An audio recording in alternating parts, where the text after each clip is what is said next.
미 상원의원이 북한을 테러 지원국으로 재지정할 것을 국무부에 요청하면서 재지정 가능성에 관심이 쏠리고 있습니다. 미 국무부는 지금까지 법정 요건에 맞지 않는다는 입장을 보여왔지만 북한에 대한 압박을 강화하는 차원에서 적극 검토할 가능성이 큰 것으로 분석됩니다. 왕선택 통일외교 전문기자의 보도입니다. 북한이 테러 지원국 명단에서 제외된 것은 지난 2008년 10월이었습니다. 하지만 바로 다음 해인 2009년 북한이 핵과 미사일 도발을 감행한 이후 미국에서는 북한을 테러국으로 재지정하라는 주장이 잇따랐습니다. 그때마다 미 국무부는 법적 요건에 부합하는지 검토하겠다는 답변을 반복했지만 지난 7월까지 해마다 발표한 테러 지원국 명단에서 북한을 제외했습니다.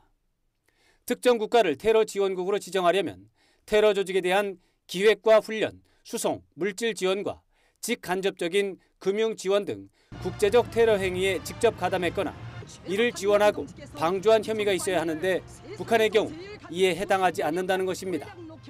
하지만 내년 6월쯤 발표할 것으로 예상하는 2017년 명단에서는 북한이 포함될 수 있다는 전망이 부쩍 커졌습니다.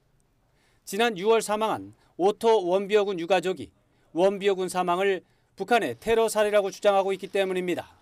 North Koreans have demonstrated not only do they have no regard for the rule of law and the basic freedoms that 문제는 원비어군 신병 인도 시점에서 의료진 판단입니다.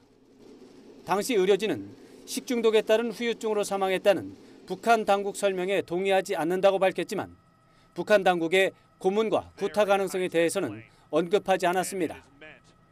또 북한 억류 중에 병을 얻어 사망한 사례와 국제적 테러 가담 행위와 거리가 있다는 점에서 테러국 재지정 가능성을 희박하게 보는 전망도 설득력을 얻고 있습니다.